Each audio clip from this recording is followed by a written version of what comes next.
Hello, everyone, and welcome to the Advanced Sports Analytics Show presented by RotoGrinders. I'm your host, Travis Mangone, here back with the two usual suspects. We got Stewart. We got Brandon Adams. We'll kick it off with you first, Stewart. How's it going over there? How was your week 4?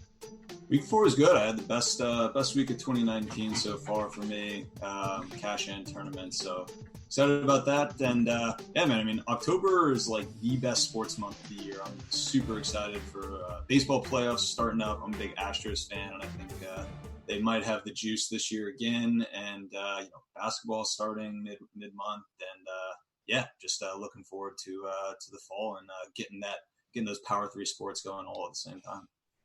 Yeah, I'm with you. I love this time of year. It's absolutely a great time. All the sports are going on. We'll kick it off with you, Brandon, man. You're always busy. So is this busy time of year just too much for you to handle? And how was your week 4? Week 4 was excellent. I think it was my best week so far. I had a third in the big 4,000 contest on DraftKings, $4,000 contest. Woods got there for me, Goff and Woods. Yeah, October, I love it. It is a very busy time, but I'm in the office every day. I'm not traveling around too much. It's a good time. Yeah, I am with you on that. I absolutely love this time of year. Excited. We got Thursday night football going on. We got all the sports going on, so it's a good time. Week 4 wasn't bad for me, my best so far, but the first 3 weeks weren't the best, but that's okay. We had a very, very long season, and I'm feeling pretty good about this week. From cash games, tournaments, I think there's a lot of good stuff going on. Before we do that, though, let's dive in and talk about a little bit of week 4 review, because it's important to look back on what happened. And what really happened was the running backs crushed, right? All that running back volume went well. We also saw a guy like Chris Godwin, like Brandon talked about on week 1 show, talked about how these receivers just have this absolutely crazy ceiling. If you can find that low-end guy, they can pop off. And what do you know? Chris Godwin popped off for a big game, and the Bucs beat the Rams. So much different stuff went down. Brandon, we'll kick it off with you. What was your review of that week? So it was a week where I had promised that I wouldn't play McCaffrey all season, and the lineups that did well had McCaffrey. We were chatting earlier on the show about how it's been a long stretch where you're doing well playing chalky high-end running backs and then punting a little bit at receiver. That's exactly how my most successful lineup looked. I had McCaffrey, Eckler, and Gallman as my 3 running backs. I broke my rules there. First of all, I don't play McCaffrey. I don't play running backs that are priced so highly, although I am more inclined to do it in a small field tournament. I typically don't play the 3rd running back in the flex in the tournament. And in this case, I played those 3 running backs who were all very chalky, all above 25% owned. And I played Inman and Quinn, who I thought were both great plays at the low salaries. Quinn was a complete dud, but it didn't matter at the price. And Goff and Woods completely went off. Yeah, it was an awesome week. What about you, Stewart? Like, listen, Brandon, he did the, went away from McCaffrey, broke one of his rules. Were there any rules that you broke this week? I mean, I thought I wasn't going to be playing Gallman earlier in the week. Even though the volume was there, I was had some concerns about his efficiency. But, yeah, made the fortunate 3v3 switch from, I think it was Hawkinson, Lockett, Chris Thompson to Galladay, Disley, Gallman. And, I mean, man, that was a huge swing for me. Yeah, and just I was really focused on that Tampa Bay LA game. Our projection model was showing that as just a really high potential game for air yards, 2 teams that like to air it out. And yeah, I mean, my kind of focus there was to try to play all the guys that, I mean, with Tampa Bay, it just seems like every week, whoever went off last week, play the other guy. And with LA, just trying not to get too, in love with Kupp and give some love to Woods and Cooks. And yeah, the Woods Kupp lineup that I ran did quite well. Yeah, this week's though looking tough. I mean, I feel like I was kind of seeing the board well last week and this week, I don't know. I'm kind of looking at it and just like not really sure what I want to do. It's a bit of an intimidating slate.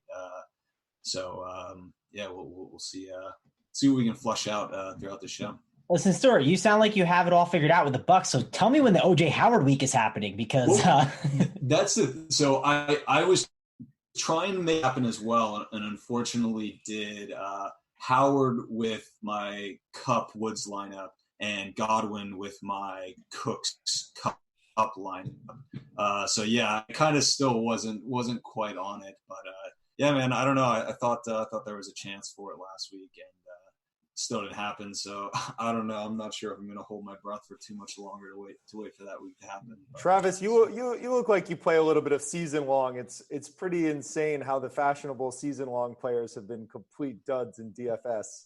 Oh yeah, the OJ Howard shares are not going well over there for me. Yeah. But listen, it's okay. We're gonna keep powering through. I did a couple of like the week 5 best balls, and I still took some Howard late. But that game went absolutely crazy. And like the funny thing is like that, like look back on that game. I kind of like try to like sit and look back at what happened, and like that game had like a 50 total, right? It was in the 49, and I think everyone thought, oh, this game is gonna be super high owned, and it's like, well, yeah, some of the guys had ownership, but people gravitated to these other areas, right? Like it was Daniel Jones was high owned. Wayne Gallman had ownership. The cheap Redskins receivers. Everyone was on Keenan Allen. Like I think sometimes people say, oh, these high total games are always going to be high owned. And I feel like that's not always the case. And I'm starting to try and figure that out this week. Like, are the Falcons guys going to be really high owned? Like, is Julio going to be a super high owned guy? We can kind of segue, I guess, into our next segment where we talk about in tournaments, running backs and wide receivers, and kind of breaking down how to use them. And part of me is looking back at last week and not trying to say to myself,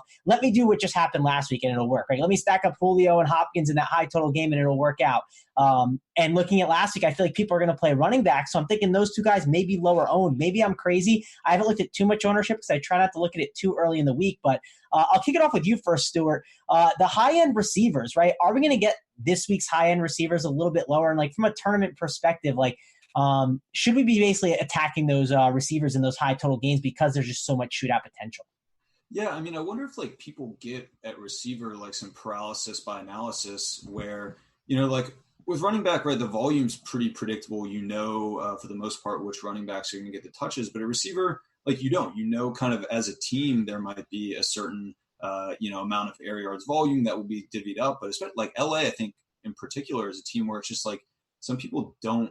Or like, I don't know, like no one knows kind of how that volume is going to get divvied up on a game by game basis. And I think people sometimes fade that in favor of like a more predictable volume share like Keenan Allen and the rest of, LA's non-existent receiving core. And so I don't know, maybe that kind of turns people off of some of those high scoring games where they just like, we can't really figure out, who's going to get the lion's share of targets or red zone looks or air yards volume.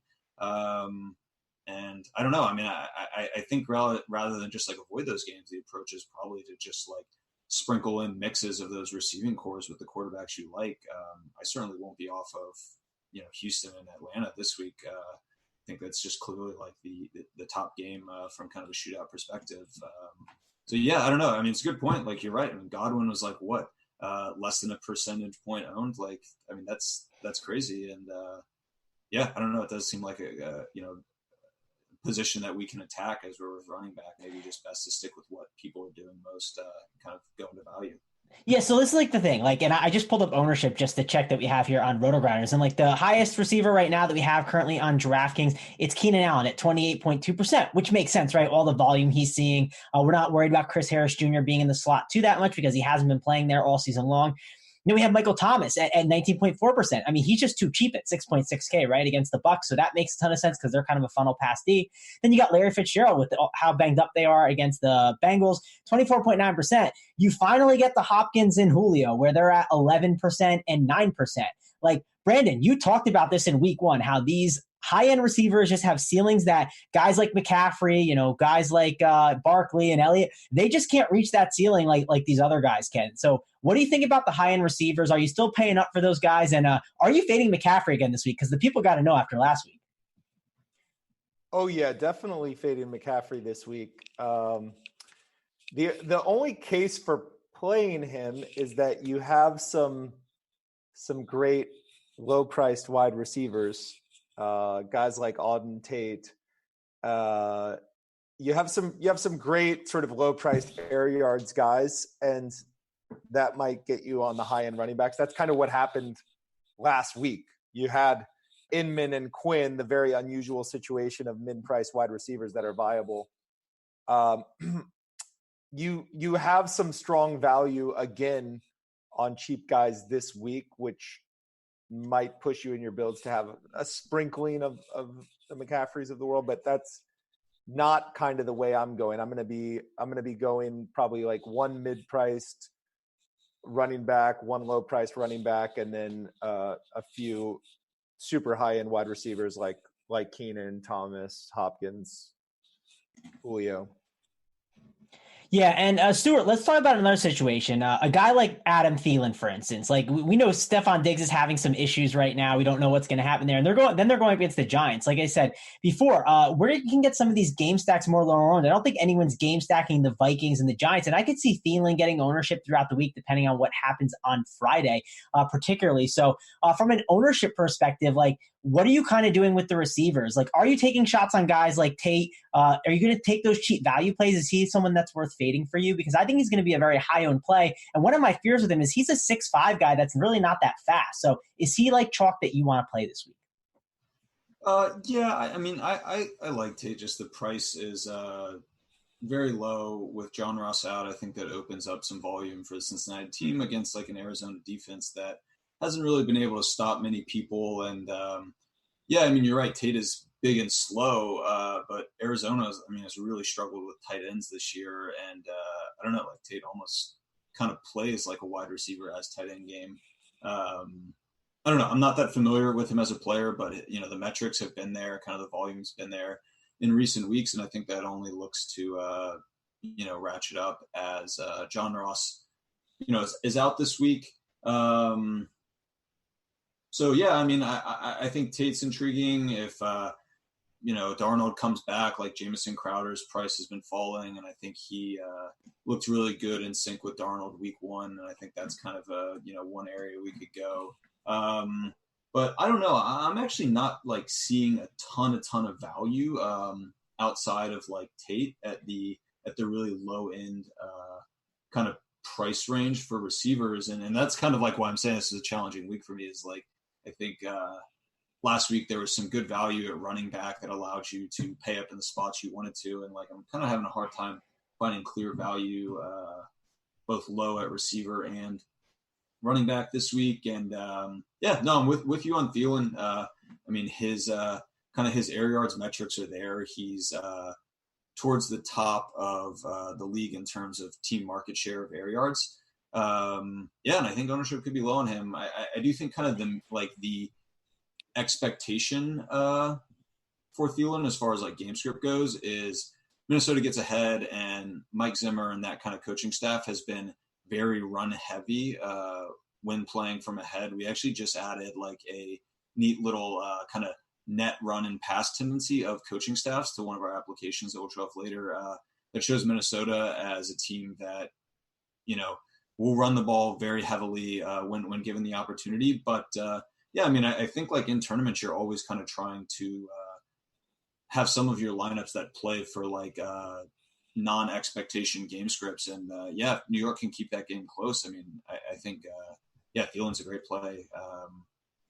If we can keep Minnesota in kind of not this super run heavy Dalvin Cook mode offense. Yeah, Brandon, let's get back to talking about running backs a little bit, because I have a question that I want to kind of go towards you, because I talked about with you early in week one, I talked about the volume, right? And how volume running backs are just, they're getting so much work. And a guy like Leonard Fournette, for instance, like, are we supposed to just keep buying on these guys right now until the prices get too high? You see a guy like David Johnson, for instance, like he's a volume back that's still 6,800 on FanDuel specifically. That's just too cheap of a price tag. Like, is that chalk you want to eat there? Or are you just saying, let me deviate to another play. Let me just find a guy, instead of taking David Chalk at 30% or David Johnson at 30% in a tournament, maybe I'll go to a guy that's 5% in the same range.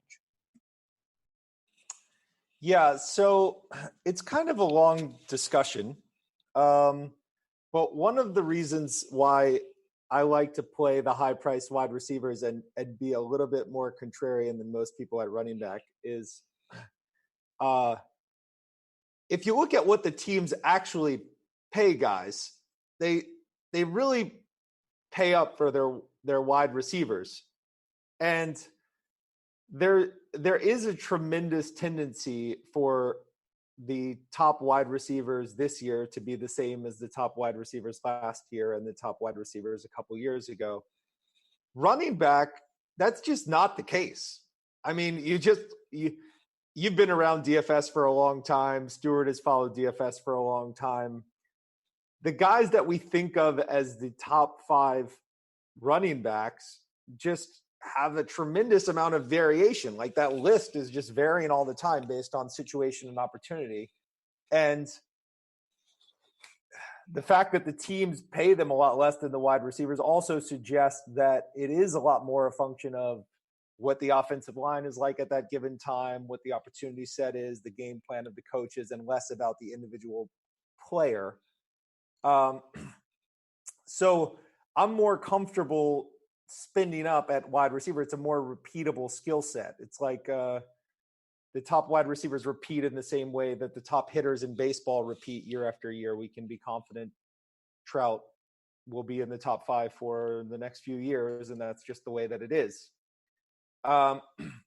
So running backs, the way that we make errors in thinking about them is similar to the way we make errors in thinking about pitching, where we do rely a little bit too much on recent data, and the evidence suggests we'd be better off relying on the longer set of data. So I think the pitching data might show that you have 3 or 4 truly ace pitchers that make huge differences in the money lines of their respective games. And the market will sometimes make a mistake where they think that instead of that being 3 or 4 aces, it's in fact 7 or 8 aces, because they group in like the 4 hot hands with the 3 long-term superstars. With running backs, I think you can go with the longer set of data.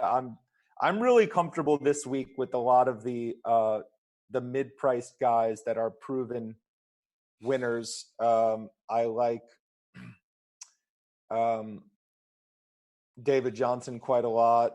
I like Fournette, although our data, he turned around his per carry quite a lot last week, but our data hasn't been so favorable on him so far. I think Zeke would be a reasonable play just because you can afford to spend up a little bit.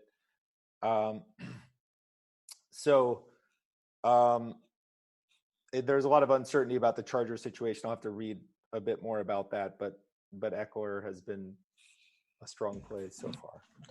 Yeah, we kind of have to wait on that. But I do want to talk about this mid-range real quick and more from like a tournament perspective and just kind of general strategy, because this is kind of the thinking I'm starting to get around. Like, yeah, I love in cash games paying up for guys like McCaffrey, Kamara, Cook, Elliott. I love paying up for those guys. I think they create just such safe floors for you. But going to these volume guys, right? The David Johnsons, the Fournettes, Aaron Jones, who sees a ton of volume, Joe Mixon, who's going to get just so much volume there. Gio Bernard gets in there too, but that's when they're down more so. And if they happen to be up, that's huge. Devontae Freeman gets a significant amount of volume. You got a guy like David Montgomery who's going to see some pretty decent work where you can have a positive game script. I think getting in those volume guys and then getting in those high upside receivers is a smart route to go. Stuart, is that kind of the strategy that you're thinking of kind of attacking at least for the rest of the year? Because that's kind of where I'm at. I'm curious where you're at. Yeah, I mean, I'm going to try to seek out those guys who do have kind of guaranteed volume. Aaron Jones, the guy you mentioned, who, assuming Jamal Williams is out, should be insured a lot of volume. But I do want those volume guys that have like efficiency and pop. I think Aaron Jones is a great example. I think like his per touch fantasy point efficiency is like over a point per touch, for a guy like Leonard Fournette's only down at like 0.7 points. Mixon, his volume's been climbing, but he just hasn't been very effective so far this year. So, I mean, I do think he's got a great matchup. I'm going to have to decide on Mixon. Wayne Gallman's a guy I might be tempted to go back to. His price has kind of crept up, and I do feel like that might scare people off of him a little bit. But I was really impressed. I actually watched that game in full last week and was pretty impressed by his like pass catching ability. So I do think he has an opportunity to even be boosted by the game script against Minnesota this week. I don't know. I can't see myself playing too much Fournette. I mean, I was looking at just his volume last week, and I mean, it's just his volume and efficiency last week. And I mean, they were just insane, like outlier performances. He, last week was like a second kind of, not his career high, but his second highest performance in terms of fantasy points per rush attempt at, almost 0.8 points per rush attempt. And I think his like average over the last 2 years has been down like in the, half a point per rush attempt. So like, I just can't see him replicating that. And also just his market share it's not like his market share was like insane last week. It's just Jacksonville just ran a ton of plays. I mean, they had 71 touches available. So that's either passes to a receiver or / running back, design runs to a running back or quarterback, 71. And I think the 3 games preceding these, they didn't even ever top 50. So like, I don't know. I think Fournette, like the volume makes him a reasonable play in cash, but I don't know. I'm kind of, we'll see what like ownership projections are on him, but I do think that's a chalky play that I'm going to want to avoid in tournaments at the moment. But yeah, I don't know. We'll see kind of as the weekend approaches, kind of if I reevaluate that and see myself back towards Fournette. But I think kind of this year I've been trying to avoid Fournette. So yeah. All right, Brandon, anything to talk about with like the running back, wide receiver construction, things that you're looking at this week, things you're looking at from last week that you want to discuss? Yeah, so I think this is a week where you, just like last week, you don't gain so much by paying down at running back because you do have some good wide receiver punt options. But there are a lot of guys with historic pop in the mid-range that you could punt in the big field tournaments, like Lindsey. James White hasn't had one of his 8 reception games this year, but it's always the possibility. Devonta Freeman is going to have that big game at some point this year. It hasn't happened yet. Josh Jacobs, Chicago has looked very tough, but 4,500 is an appealing tag. Carlos Hyde has some pop, 4,300. That's quite appealing. Even Chris Thompson, some pop. And if you're talking 300,000 person tournaments, like a Duke Johnson or something like this. So it's worthy to take the 1 or 2 4K punts if you're in a really big field tournament. All righty, let's head on over. Let's talk about the air yards projections. We want to talk about that a little bit, kind of going back to like what happened last week with the Rams and Bucks. Stewart, I think you can kick us off with that. What's your takes on some air yard projection stuff for this week? Yeah, so I wanted to pull up a tool that we have at ASA. It's a kind of hybrid air yards projection tool and play count projection tool. There's some pretty clever like machine learning algorithms that sit underneath these projection models that incorporate kind of historic coaching staff specific trends and team trends over the past year. And kind of does some quantitative aggregation to produce projections for how many air yards we can expect a team to generate in a given game based on, like I said, coaching staff, and also just like spread and over under. This week, let me pull up only our Sunday slate. And like, not that surprisingly, Tampa Bay's sitting atop. They've been a team that's really been air yards heavy so far this year. And Bruce Arians, kind of throughout his coaching career, has been a guy who tends to be pretty air yards heavy. But I don't know, New Orleans, like as far as from a game stacking standpoint, New Orleans doesn't seem to really be able to kind of answer Tampa Bay's air yards focused approach. And so I think the game like I'm keying in on is Atlanta and Houston. I know it's the highest total on the board, but I do think it deserves the gravity that I think we're going to be giving it. They project as 2 of our 4 highest air yards teams on the main slate. So that's a game I'm definitely going to be focusing on. I like just also the assortment of pass catchers and pass throwers between those 2 teams. So I think that's a really strong game that our model is suggesting has that big potential to go. Aside from those 2 teams, I do think kind of a sneaky one here is Baltimore versus Pittsburgh. The Pittsburgh kind of area projection, I think, is going to be a little skewed. Randy Fitchner has historically been a pretty pass-heavy, air-focused offensive coordinator with Pittsburgh.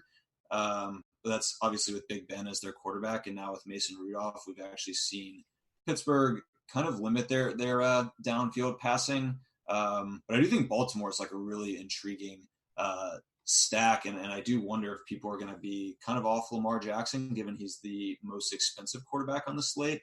And I do like a couple of those weapons he has to throw to, particularly Marquise Brown, who has really been hoarding a lot of Baltimore's air yards, and Mark Andrews has been, I think, a really nice safety valve kind of target for Lamar Jackson, and a guy that he's been targeting in the red zone. So those are a couple games that are popping in our model as being ones that have kind of a downfield potential to produce a very like downfield focused environment.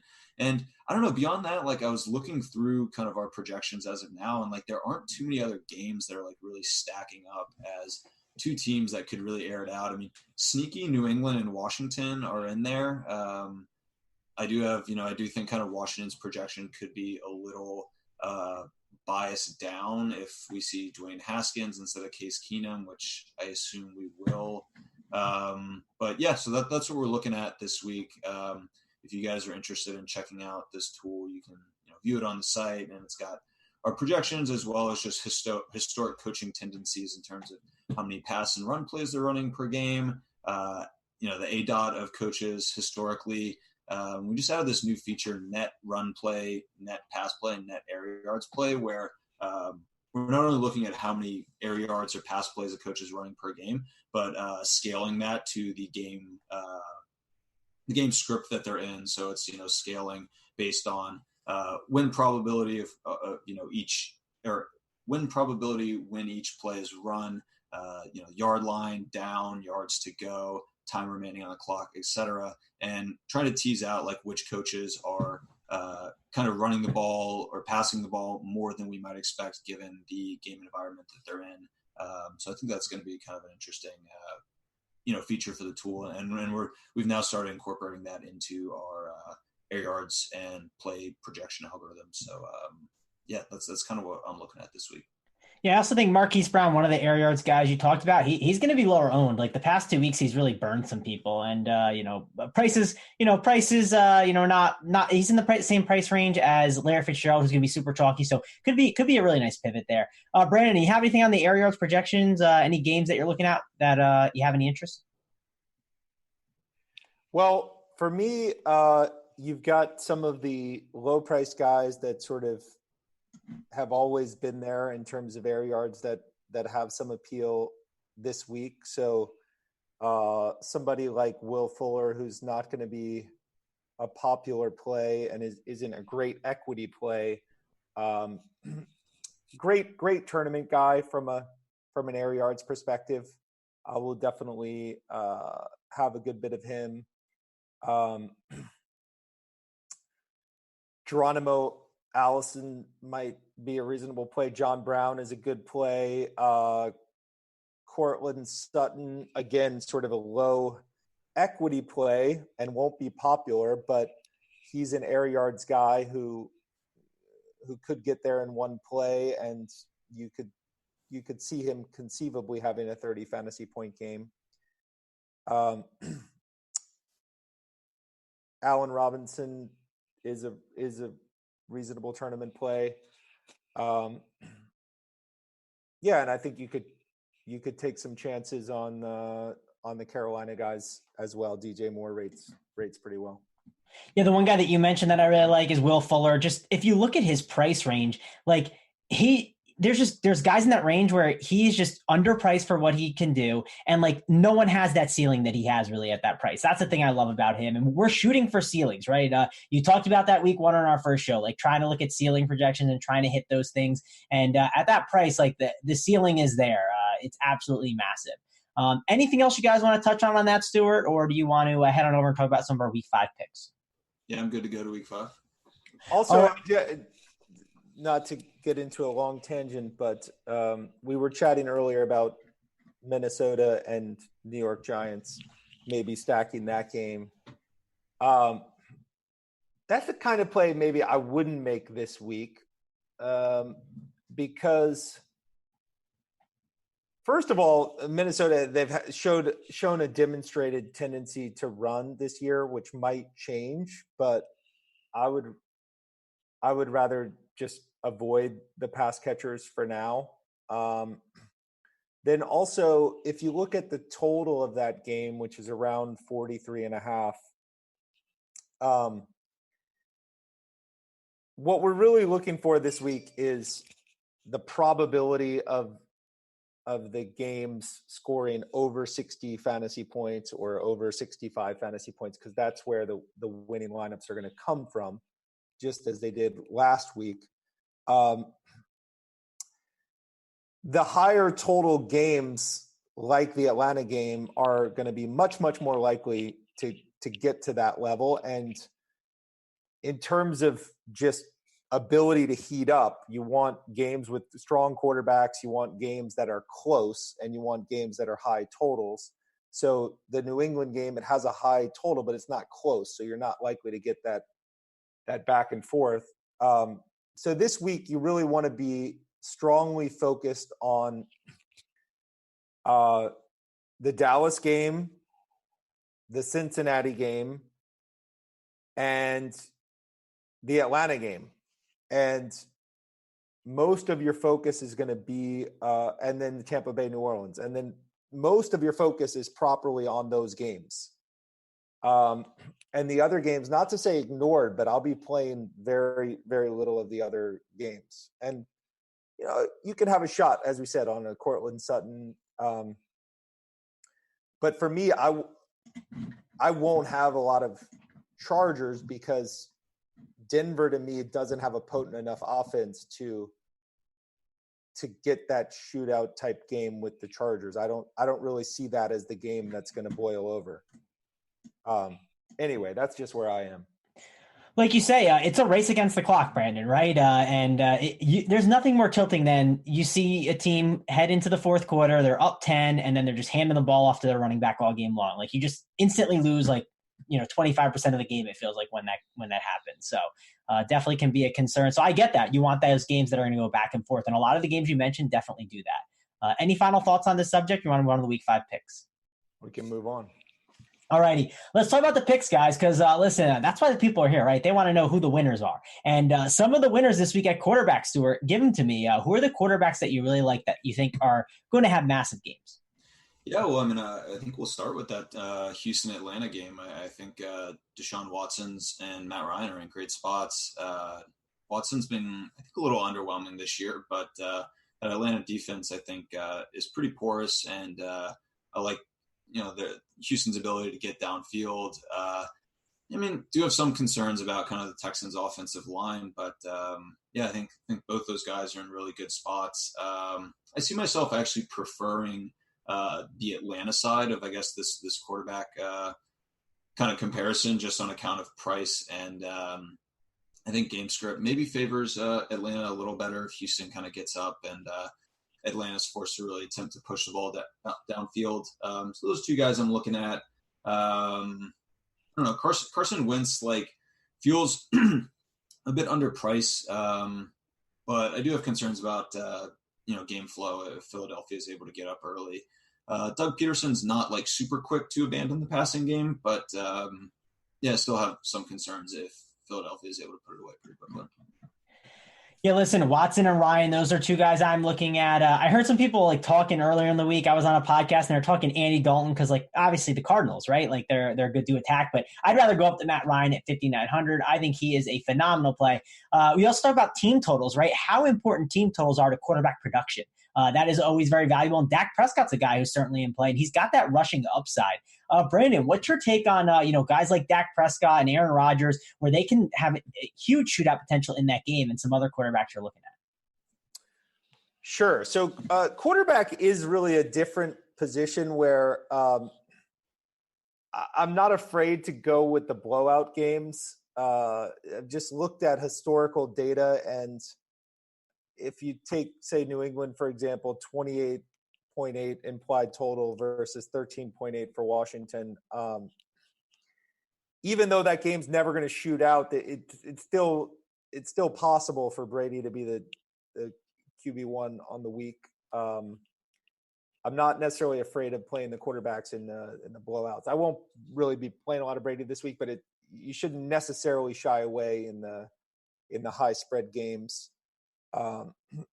Like Wentz is viable this week. For me, Watson will be a staple. I'll play him a lot more than Ryan, just sort of believing the Vegas numbers on that one, where Houston is a pretty big favorite. Dak was a real puzzle. I was shocked at how poorly he played against New Orleans. I think I could put that game behind me and just go with it for this week. Just pretend I didn't see that with my own eyes. So I think, I'll have a lot of Watson, Dak, Ryan, and those will sort of be my staples. Alrighty, Stewart, any cheap quarterbacks you want to go to? Daniel Jones, I'm not going back to the well on him this week. I'll take a pass. But I don't know. This is a really tough, cheap quarterback week. I think it's one of the better chances to just, kind of pay up, stay in the mid-tier, not really gamble on too many of these cheap quarterbacks. Yeah, I agree. I mean, I think paying up or kind of staying in the mid-tier is the way to go. I mean, Chase Daniel and Joe Flacco are priced way down. I think I probably prefer Daniel of the two of those, but yeah, totally with you. I mean, I don't think that's a play I'm actually going to make, but if I had to pick a low guy, Daniel's intriguing just on account of how low he's priced. What about you, Brian? Are you jamming in some of those running backs and receivers so much that you need to get some cheaper quarterbacks in? No, I've mentioned my philosophy on this before, and I think people should pay up for a quarterback a little bit more often than they do.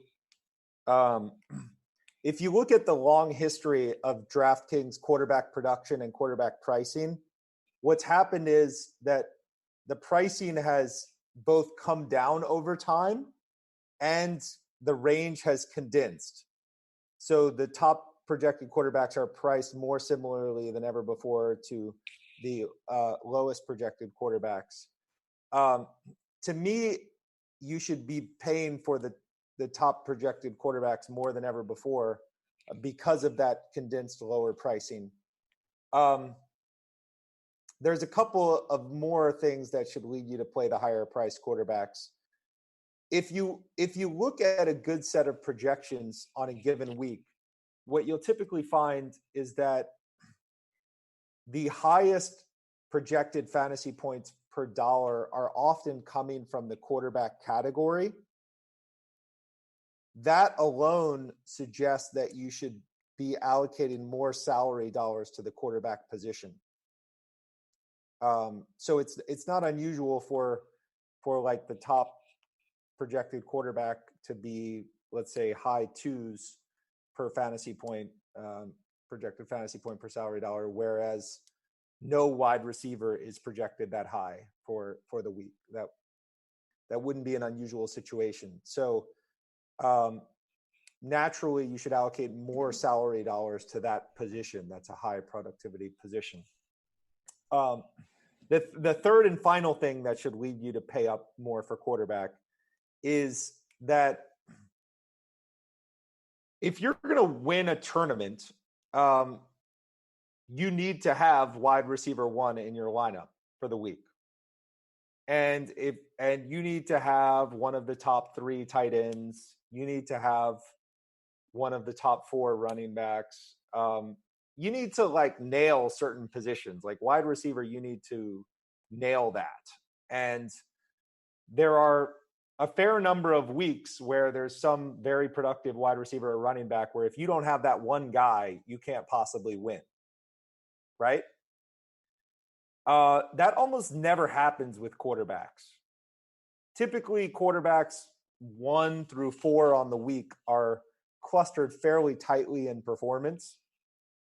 And you can win a tournament, maybe not a 300,000 person tournament, but a 5,000 person tournament with QB3 on the week.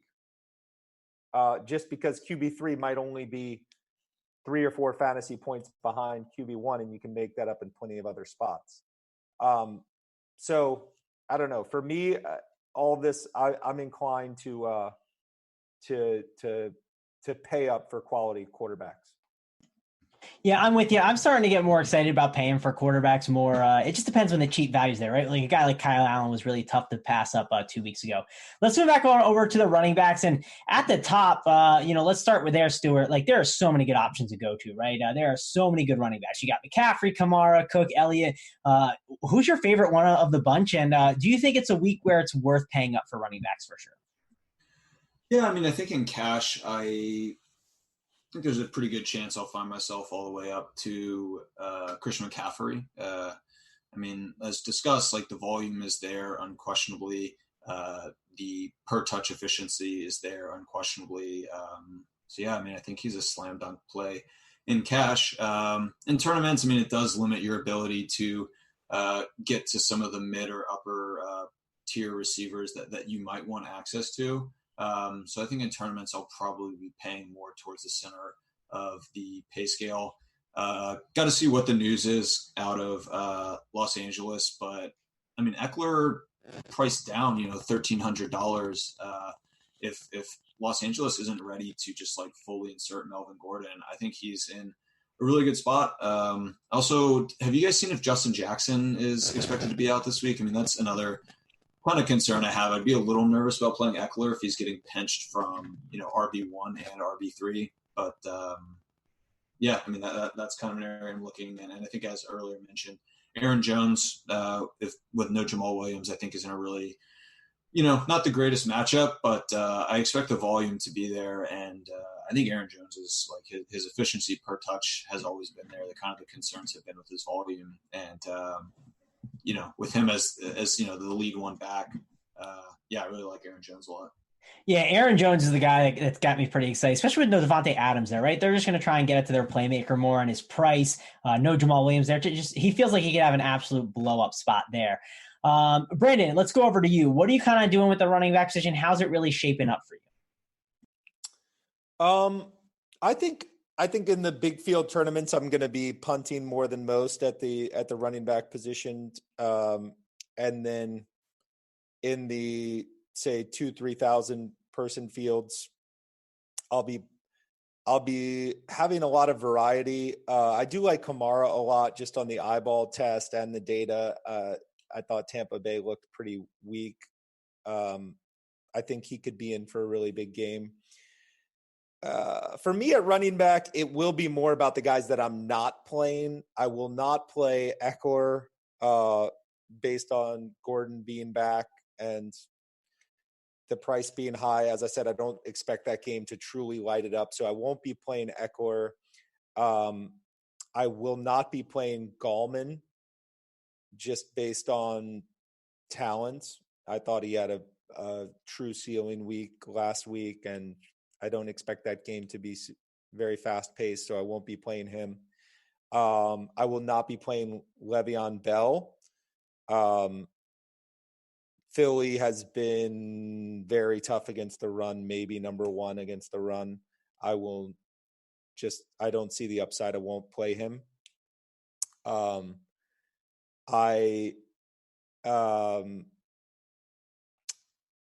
As I said, we'll just have a scattering of McCaffrey, Yeah, so that pretty much sums up the high price guys that I won't be playing, and there'll be a lot of variety in from there.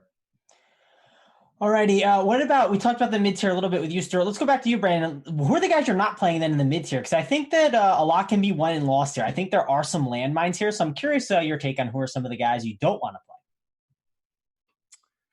play. I do want to play Devonta. So mid-tier, what are we saying? Like the mid-tier running backs. You talked about running backs you don't. to 6,500. Is that where we're going? I would say let's go from like Fournette down, I guess. So like 6,400 and below, I guess would be the route. Like we'd say Eckler is, from the top end up. So Fournette to probably about like the 5K-ish range. Okay.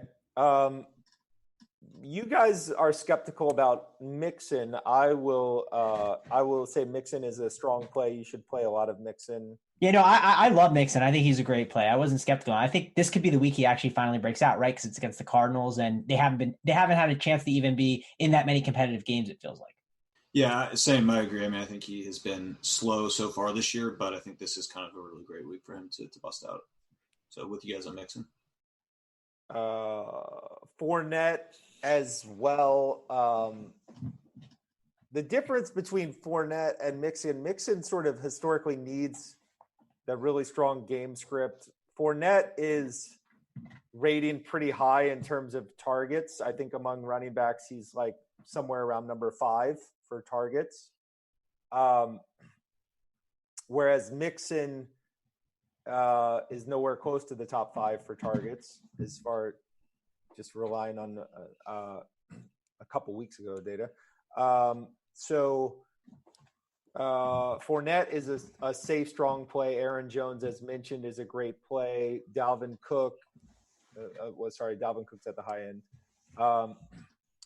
And then you get into some guys that I think are more for large field tournaments. I think Lindsey is a guy I wouldn't play in a 1,000-person tournament, but would love in a 20,000-person tournament. James White and Chris Thompson, same idea. Derrick Henry is a reasonable play, although you're kind of playing for the 2-touchdown game in a big tournament. Love Devonta Freeman because he hasn't flashed that ceiling of 3 years ago, but I feel like it's still possible, and he hasn't really hurt you so much. So I kind of feel like you're definitely getting 12 points and you have some upside for a possible 30. Yeah, Brandon, Devonta Freeman's the team season long guys, right? Like we're expecting him to pop here at some point, and like it's in that high total game. Like I do think this is a phenomenal Devonta Freeman week. I would definitely be buying him in big field GPPs for sure. Yeah, I mean it's an away game, but they want him to succeed, and the field is getting thinner. It's not like the days of having an ascendant Ito Smith and a talented Tevin Coleman. It's not that situation. The field is getting thinner, so he's the guy, and it's going to happen at some point. All right, let's Stewart, let's go over to you because like I got 2 other guys I want to mention that are in this range. David Montgomery, right? And these guys are both in the same game. David Montgomery and Josh Jacobs. I'll give you the sell on Montgomery. I think it's pretty plain and simple, right? They have Chase Daniels now. You expect more of a run-heavy approach, positive game script. Everything could line up there at that price, and he's a guy that I think could get more expensive as the season goes on. So I think we could buy low on the price at 5,200. Another guy is Josh Jacobs, and I get it. It's the Bears, but this is a high, volume guy, a guy that's like a big part of the offense. The one thing I want to talk about with Josh Jacobs, and it's not just for this week, it's for future weeks. John Gruden discussed how he wanted to get Josh Jacobs more involved last week. He talked about the targets, getting him more receptions, and he got him in the first 3 weeks, he got him 3 targets. And in last week, in one game against Indy, he got 2 targets. Again, I'm not saying that 2 targets is a big deal, but it's, in 3 weeks, he only got 3, and then in one game, he got 2. I know those are very small numbers we're working with, but there was some coach speak there. I expect them to start targeting Josh Jacobs more. So what do you think about him as like a volume guy that I know the matchup is terrible, but he is a focal point of the offense? Yeah, I'm certainly intrigued by Jacobs. I mean, the price is there. I do want to kind of – I haven't given it a super close look, but similar price, like I am intrigued by Carlos Hyde, and I kind of would really want to do due diligence to understand kind of what we can expect from Hyde. But yeah, I think Jacobs is in a strong spot, just given kind of his established bell cow role and the price tag. But yeah, I would really want to kind of take some time to think about like handling Jacobs versus like a guy like Chris Thompson, who's similarly priced, or Carlos Hyde, who's down a little bit from Jacobs. It seems like I don't know. I'm looking now at Carlos Hyde. It seems like kind of. Oh, I'm sorry. That's his efficiency. Touches. No.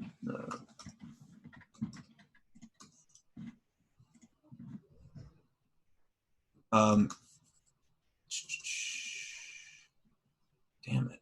It's all good. Chris Thompson has historically been quite strong in the play from behind situation, right? Yeah, it's plain and simple, right? Adrian Peterson won't be in the game if they're behind, right? They're just naturally going to play Chris Thompson. And on a site like DraftKings, PPR is big. And he's also a guy that can pop off, right? He's a guy that has that speed that if he gets to the next level, he could be gone. He's tough to catch and just can, rack up a ton of points in that way. Yeah, and New England's not a horrible matchup there. Well, I think the reason why it's also not horrible too is like we know what Belichick likes to do. He likes to take away the number one receiver, and he's okay with just conceding defeat and letting you just take like those low passes to running backs for only 2 yards and such. So again, we're not saying Chris Thompson can get 2 yards receptions all day, but if you give Chris Thompson like a screen pass on the right, he can certainly take it to the house. So, Travis, do you have a philosophy of New England running backs? Because there have been times in DFS where you could just, if you were playing a 150,000 person tournament, you could just have 3 versions of the same lineup. You have one with White, one with Burkhead, one with Michelle, and that has had success in certain seasons, but it's been quite a while since any New England running back was in a winning lineup. It's been a long time. Yeah, I think it's just the Sonny Michel week, right? I think it fits his game script perfectly, and I think that's what I would do if I was forced to pick one. But I don't really play too much Patriots running backs. What about you, Stewart? Yeah, I don't either. I mean, I think it's we were talking about like receiver shares are kind of tough to figure out. Like Patriots are one of the running back backfields where I think their shares are really tough to figure out. And I'm typically avoiding Patriots running backs because of that. All righty. I think when we get to Patriots running backs, we might want to move on to the next position. Any final thoughts? Anything you wanted to touch on, Brandon, before we move on to receivers? No, let's do it. All right, receiver position. And like I said at the start of the show, at the top, I mean, we got 2 guys that you have to love. You got DeAndre Hopkins. You got Julio Jones, phenomenal plays. You got Keenan Allen, who's certainly intriguing with the target share he's seeing. Who knows what's happening with the Diggs situation? Thielen could certainly be in play. Larry Fitzgerald, chalk week. I'll kick it off with you, Stewart. Talk to me about Larry Fitzgerald chalk. Is that the chalk you want to eat? Probably not. I haven't really been playing too much of Larry Fitzgerald this season, and I don't know. I think receiver I'm a little more inclined to pay up for the Allens, the Hopkins, the Joneses of the world, and also like I think Michael Thomas is just egregiously mispriced this week. So I think I'm actually looking to come either up from the middle or down from the middle and try to work a guy like Auden Tate or Jamison Crowder. So. I don't know. I don't see myself playing a ton of Fitzgerald this week. All right, Brandon, let's head back to you. And I want to talk to you about the high-end receivers. And the reason why I want to talk to you about the high-end receivers, Brandon, is because you talk about how these guys, are ones you want to pay for every week. You want wide receiver 1. So tell me that. Who's your guy? Who is your wide receiver 1s that you want to, put into your multi-entry field? So for me, it's Hopkins, Thomas, and Jones. As we mentioned, there's a strong tendency for the top wide receivers to repeat year after year in a way that running back doesn't necessarily. And these are your guys, Hopkins, Thomas, and Jones. I love these guys. I love their matchups. I love their historical production. I love their distributions for tournaments. They have tremendous upside. Guys who I wouldn't want to play are Keenan Allen, Larry Fitzgerald, Adam Thielen, Edelman. And this is because they have somewhat boring distributions for tournaments. And I don't think their matchups are conducive to tournament winning scores. Allen, I would have zero interest in playing a popular Keenan Allen in a big field tournament. Zero interest. He has a lot of equity. He has high projected fantasy points per salary dollar. But his upside is capped, in my opinion. And the fact that he's popular should make you less inclined to play him. So he's not the guy for me. All right, what about you, Stewart? Like last week, I felt like it was impossible to fade Keenan Allen. Like, what do you do with Keenan Allen here? Yeah, I mean, I think in cash he makes a lot of sense. Like Brendan said, the equity is there. But yeah, I mean, I don't think has kind of as much upside as like a Julio Jones or Hopkins. So, I think kind of that's where, as Brendan said, like I'm going to be spending most of my money. So, yeah. So these guys are going to – the guys that I like are going to be very popular. So Thomas, as we said, is priced too low for the matchup. This game goes off many, many years, this matchup. And even though we have Bridgewater at the helm, I still think it could be a high-scoring game. Thomas is underpriced by a lot. He's going to be very popular. Jones and Hopkins are going to be popular because they have everything going for them. Perfect matchup, high upside, high equity. Also, this is going to be a popular game to stack, the Atlanta-Houston game, and it lends itself quite well to stacking because all of the plays are high equity. So I think what you're going to have is you're going to have mini lineups with three of these five: Hopkins, Fuller, Ridley, Hooper, Jones. And then if you choose like Hopkins, Fuller, you pair with Deshaun Watson. If you choose two of Ridley, Hooper, Jones, you pair with Matt Ryan. And frankly, as simple as this tournament build is, it's a winning tournament build by the data, because this is a game that is in fact highly likely to go off, is in fact reasonably likely to be the highest scoring game on the slate. And all of these plays are great equity plays that correlate well with each other.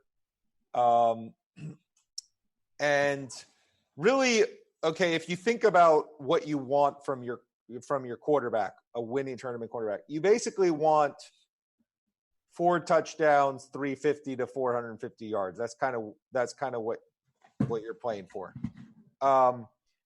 And these teams both set up perfectly for that, because you can have Deshaun, if you're pairing Deshaun, Hopkins, Fuller together, what you're kind of saying is you want Deshaun to throw 4 touchdowns. You don't care if the distribution is 2 and 2 or 3 and 1, but that's kind of what you want to happen. And you want all the touchdowns to be those 2 guys. And if your stack is, say, Jones, Hooper, same concept. You want you're kind of hoping that Ryan throws for 4 touchdowns and he hits Jones for 3 and Hooper for 1. Jones, Ridley, same idea. But it's sort of a perfect tournament build, and I think it'll be very popular. Yeah, for sure. Stewart, I'm sure you like Ridley and Fuller, but tell me some of these like mid-range and lower wide receivers you like, and then we don't got too much time left, so we'll have to move on over to tight end. But tell me quickly, so who are some of the guys that you're really keying in on in this mid-tier and cheap range? I mean, I kind of discussed earlier the Pittsburgh-Baltimore game. Intrigued by Hollywood Brown as a tournament option. But what I struggle with is like who to run it back with Pittsburgh. Deontay Johnson feels like the best opportunity there. So that's kind of, I think, a mid-tier or mid-price game stack that you could try to build some off Atlanta, Houston lineups around. So those are two guys I'm looking at. And then also we discussed like Will Fuller. Everyone's kind of waiting for him to pop at some point, and I think you're definitely going to want to sprinkle him in and get some exposure to the possibility that he does this week. Yeah, I agree on that. One last receiver question I have for you, and you can sprinkle in who you also like if there's any other guys you want to talk on, Brandon. But what do you do with Golden Tate at 4,500 on FanDuel this week? You're a big tournament guy. Do you just eat that because it's so much salary relief and he's in such a interesting spot? We just don't see a guy like this at this price, and it's a total error on FanDuel's part. Yeah, so I haven't played as much FanDuel this year. I'm not as familiar with how tight that pricing is. 4,500 is mid-priced, right? It's min-price. So yeah, it's basically saying like Golden Tate is min-priced. Yeah, Golden Tate is $3K essentially on DraftKings. I'm saying like what are you doing with that? And the thing on FanDuel that's nice is if you do that, you're able to make a lot of superstar lineups like with just like paying up for these really good running backs and receivers. Yeah, I think you should go for it and play four wide receiver lineups. Play a wide receiver in the flex and just probably lock that in as one of your wide receiver plays. I've looked at the pricing this week fairly carefully on DraftKings. I haven't looked at FanDuel, so I can't say for sure that's a build, but just historically speaking, if you have that type of play at the min price, you should plug that in and play 4 wide receivers. Fair enough. I just think it's a really good conversation this week, obviously, that we want to kind of discuss, but I think you said it pretty well. Let's move on over to tight end. And listen, tight end is not that pretty this week. It's not good. You got Ertz at the top, and I think he's worth spending on if you want to. We don't love the matchups for Waller and Ingram that much, especially with Golden Tate coming back. I think in the mid-range, Austin Hooper is the chalk that you want to consider. And I also think Tyler Eifert, right? The whole Will Dissly against the Cardinals last week, everyone was all over that. And I'm expecting them to just do the same with Eifert so they can jam in their top tier running backs. Stewart, what about you? How are you approaching the tight end? Yeah, with you on Eifert. Just seems like there's too much talent at the kind of top of the wide receiver and running back pay scale. So going to try to probably pay down at tight end and defense. Mark Andrews is a guy I'm intrigued by, and if I'm going to run some of those Baltimore stacks, I'll probably work him in there. But yeah, mostly keying on Eifert. Brandon, what about you? How are you approaching the tight end position? Because it's a little all over the place. Like it's not a pretty tight end week. Yeah. Given that the pricing is not so tight elsewhere this week, I would be inclined to pay up for your top guys, to pay up for Mark Andrews, for Ertz, for Ingram. I will be doing that probably with, say, 2/3 of the lineups, and then for the other third, I'll play Hooper. Would look to play Hooper in the game stack type situations. Jimmy Graham, I think, is a good play. He had some very high quality targets last week, and I think he's a good play at 4,300, kind of going for that 2 touchdown possibility. Any interest in Jimmy Graham? I mean, if Devontae Adams can't go, is he someone that you want to kind of attack there? I did just say Jimmy Graham, right? Did I say something different? I'm sorry. I meant to say Jimmy Graham when I was just saying that he had high quality targets. Okay, sorry. You may have mentioned it. Now I'm just looking at the time because I know we're getting close. So I was trying to just get the closing thoughts together. So yeah, you may have mentioned Jimmy Graham. Yeah, he's a phenomenal play though. Definitely someone that talking about Devontae Adams possibly being out. We didn't talk about Scantling and Allison that much. We talked about him a little bit. I believe you touched on him, Brandon. But those are two guys too that as the week goes on, if Adams gets ruled out, they're going to gain a ton of traction or really good plays. Any other guys that you're interested in, Stewart, at the tight end position?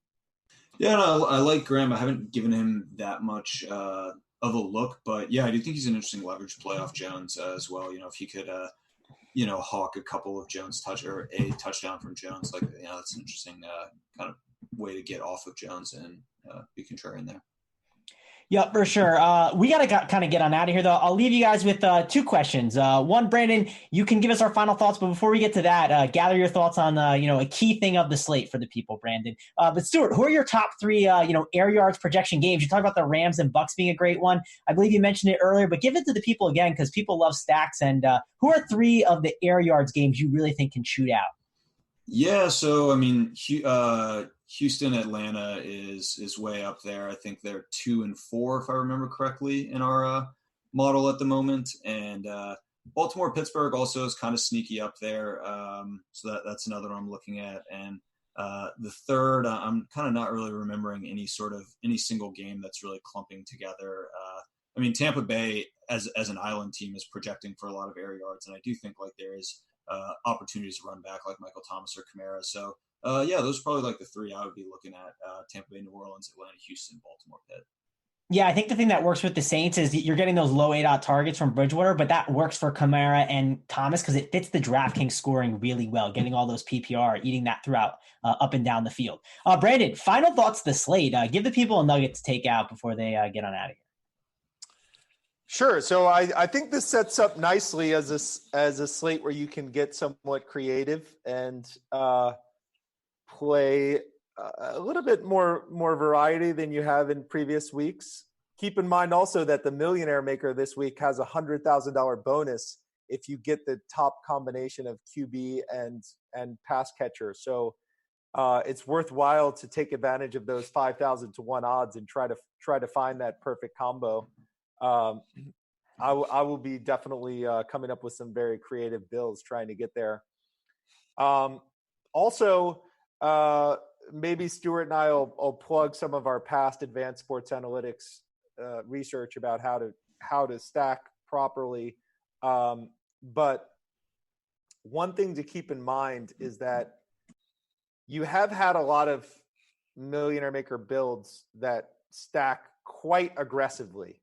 So say having Houston plus having 2 Houston guys and 4 Atlanta guys or something along this line. Like that's at the range of possibilities, but you can consider lineups like that. You don't just have to have the quarterback and 2 wide receivers. You can go all the way with the game stack, and it has hit more often than you would intuitively think. I think we've hit time, so that's it. I enjoyed it as always, guys. Yeah, it was an awesome show. Thanks a lot for joining us. We got to get out of here, though. For me, Travis Mangone, for Stewart, and Brandon Adams, we are gone.